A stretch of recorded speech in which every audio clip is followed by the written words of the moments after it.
It's a cold winter day. The air in your lungs freezes with every breath, and you're glad you added extra layers this morning before you left the house. The sun hasn't even cracked the horizon as you head to work. It's your first day, and you've just taken a contract for the city of Calgary. You don't know if the shivers you feel are from the nerves or from the bone-chilling cold outside your car window. You turn up the radio and cuddle into your jacket for comfort. As you head up McLeod Street, you hear the chimes from the clock tower announcing your arrival. You park, get out of the car, and hurry towards the sandstone building with a four-sided clock, which lets you know you're 30 minutes early. Perfect, just as you planned. You take a deep breath and release the tension in your shoulders. As you walk inside, you notice the main interior staircase, which has black cast iron railings. Your steps echo in the empty building, so you stop and text your contact that you've arrived. As you wait for a response, something on the stairs catches your eye. It's a woman. You know no one else is really supposed to be in the building at this time, so you call out. But then your words get stuck in your throat when you realize the strange woman looks like she's wearing a costume from the 1900s. Your eyes widen when she stares back at you while holding onto the railing. You reach for your phone to take a photo and snap a few pics, but the image seems hazy and out of focus. The woman is not showing up in any of your pictures. You look back at the woman. She smiles and vanishes in front of you, just as your new boss calls out to you. You mention the unnerving experience, and the head of security laughs and says, "Oh, that's Kitty. You'll get to know her soon enough." I'm Nadine Bailey, and this is Haunted Canada. Join me as we explore one of Calgary's most haunted locations. This is the story of City Hall's ghosts.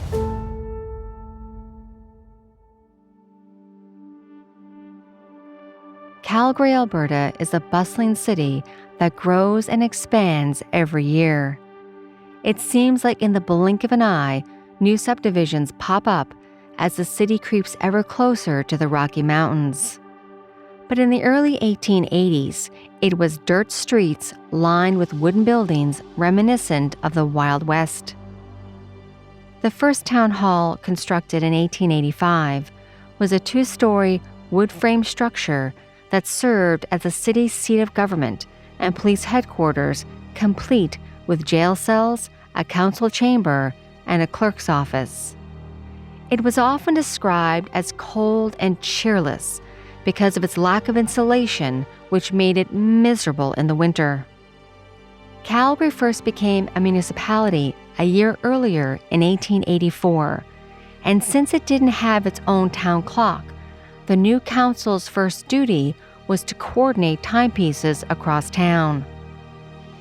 Retired Northwest Mounted Police Officer James H. Walker would fire a cannon every day at noon to alert the citizens of Calgary of the time. It was an important duty, as only the rich citizens could afford their own watches. In 1886, a fire destroyed much of the community, so the council passed a bylaw requiring all major downtown buildings to be built of fireproof material. Sandstone was more fire-resistant than wood and could be sourced locally from the Pescapoo Sandstone Formation that runs underneath parts of Alberta.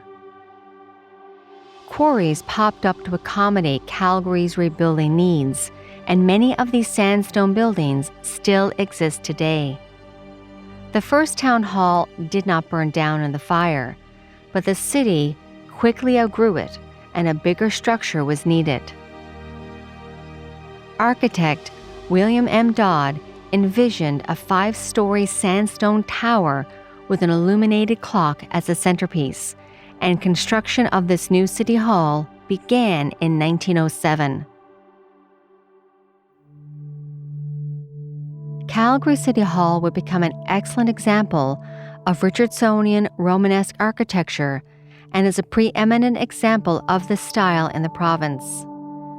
The exterior is faced with sandstone obtained from the Bone and Oliver Quarry and presents a distinctive rock face finish characteristic of the style. The building is further distinguished by a clock tower forming the frontispiece and symmetrically placed porticos that highlight the 3 main facades.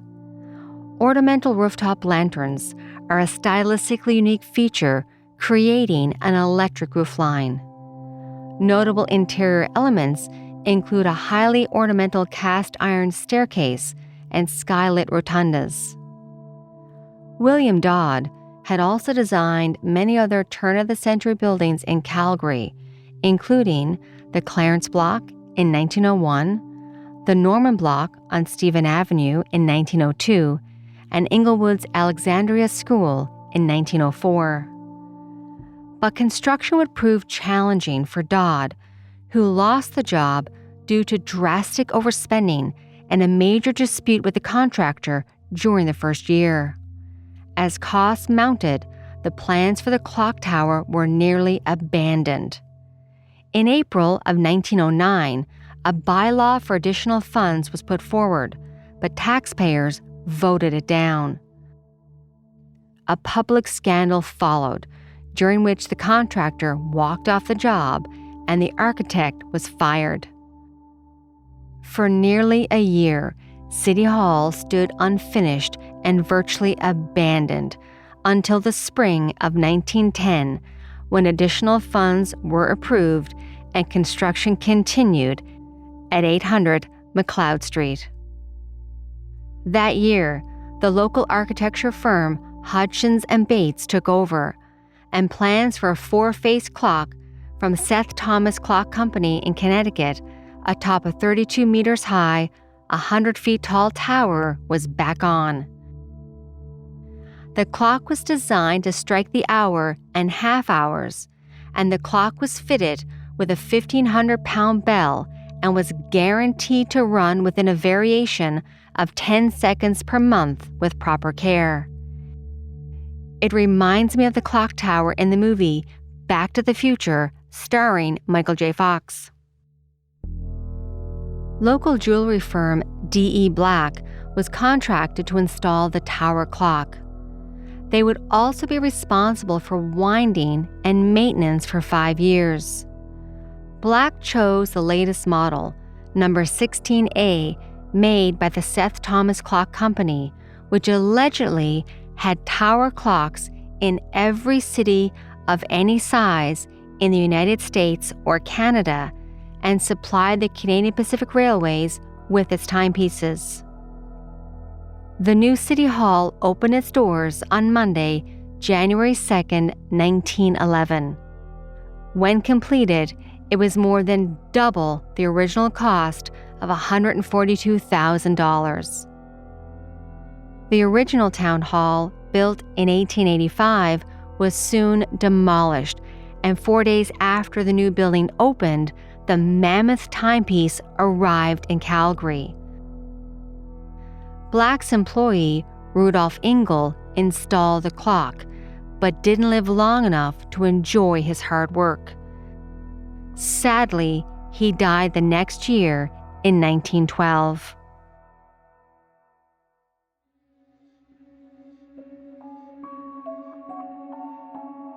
City Hall was built to be fireproof, with a steel frame and reinforced concrete forming its internal structure, making it the earliest known example of a steel frame construction in Calgary. The Heritage Building is over 115 years old today. It is a staple in Calgary and has played a pivotal role in shaping the city and many believe it is one of the most haunted buildings in the province. For that, we have to travel back to the early 1900s when Calgary was booming.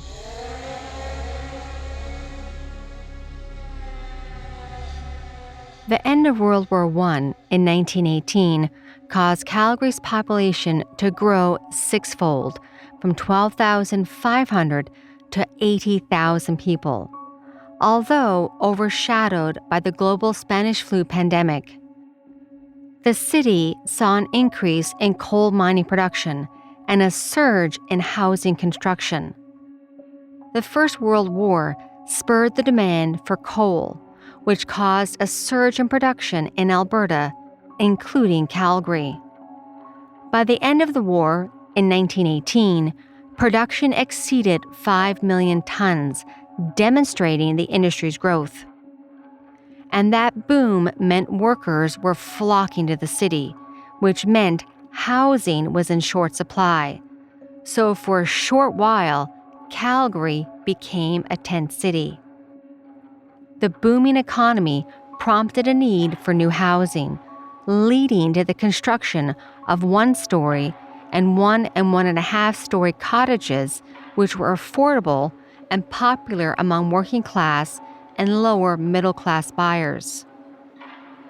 Municipal and administrative offices were also in short supply, which is how the city ended up with a brand new and much bigger city hall.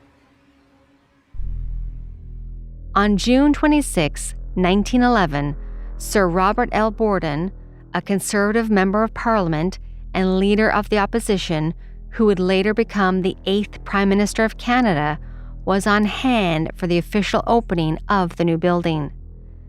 At the time, it was located on the eastern edge of downtown, and today it sits across the street from a modern municipal building and houses part of the municipal administrative offices and the seat of government. From 1911 to 1914, the ground floor served as the headquarters for the Calgary Police Service. It had 15 jail cells, 12 for men and 3 for women. Adjacent to the police department, you would find the city courtroom, also conveniently located on the ground floor. When the building opened, a cannon was installed near the front entrance, which was eventually replaced by a fountain. The site was landscaped with 210 palm trees, but only one survived until 1935. Municipal services and the city council occupied the remainder of the building, and many believe that its design and finish was a bold declaration of the city's progress to date and its faith and potential for future prosperity. But the building got a reputation for being haunted almost right from when the doors first opened. According to The Albertan, a local newspaper, one of the first prisoners held in the jail cells located at City Hall was Kathleen "Kitty" Quinn. However, the rival Calgary News-Telegram alleges that Charlie Munro was the first prisoner. Those records have been lost to history, yet we do know that 2 men, J.W. Lewis and William Morgan, died in their cells. A few past security guard officers and other employees have claimed to see them. Quote, "They know something, that's for sure," an anonymous contractor employee who had witnessed a colleague fleeing the building one night, convinced of an unseen presence, once said.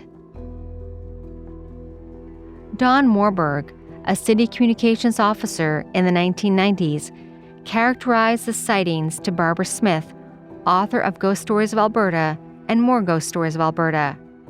Morberg said, quote, "The man may be a former prisoner who died years ago in the police lockup.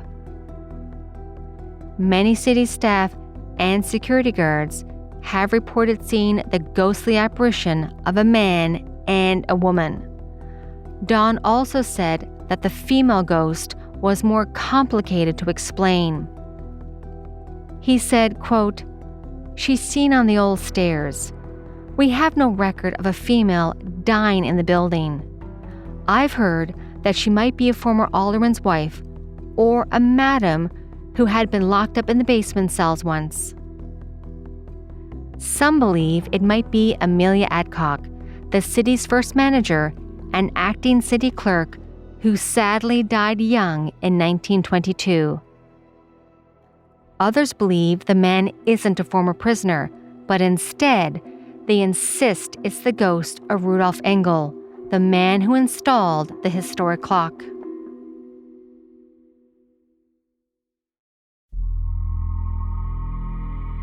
Nobody can say for sure if the ghostly accounts are linked to the 2 known deaths all those years ago, but it is said that ghosts can be found where their energy or memory remains powerful.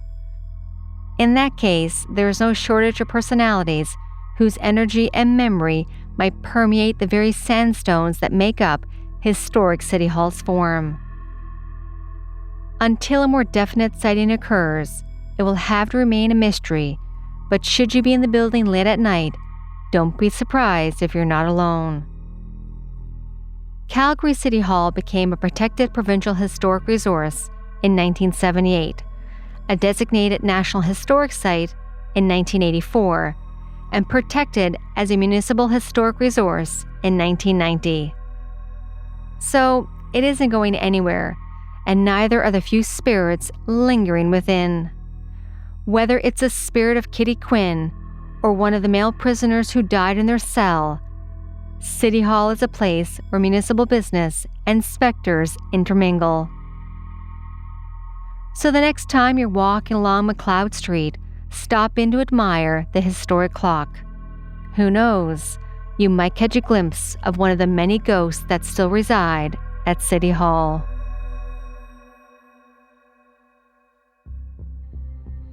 Thank you for joining me as we explored the stories surrounding Calgary's historic City Hall. The Edmonton Ghost Tours sponsors Haunted Canada. I will link it in the show notes. Haunted Canada is written and produced by me, Nadine Bailey, with senior producer Dila Velasquez. Production and sound design is by Rob Johnson, with help from Rosin Kufer. If you would like to support this podcast, please follow and share, and we would also appreciate a like and a 5-star written review. Also, you can follow me on our different social media platforms, or if you have a ghost story, haunting, or true crime that you would like for us to cover on this podcast, please email me through the website hauntedcanada.com. Thank you from all of us at Haunted Canada and Curious Cast. Have a good night, everyone, and stay haunted.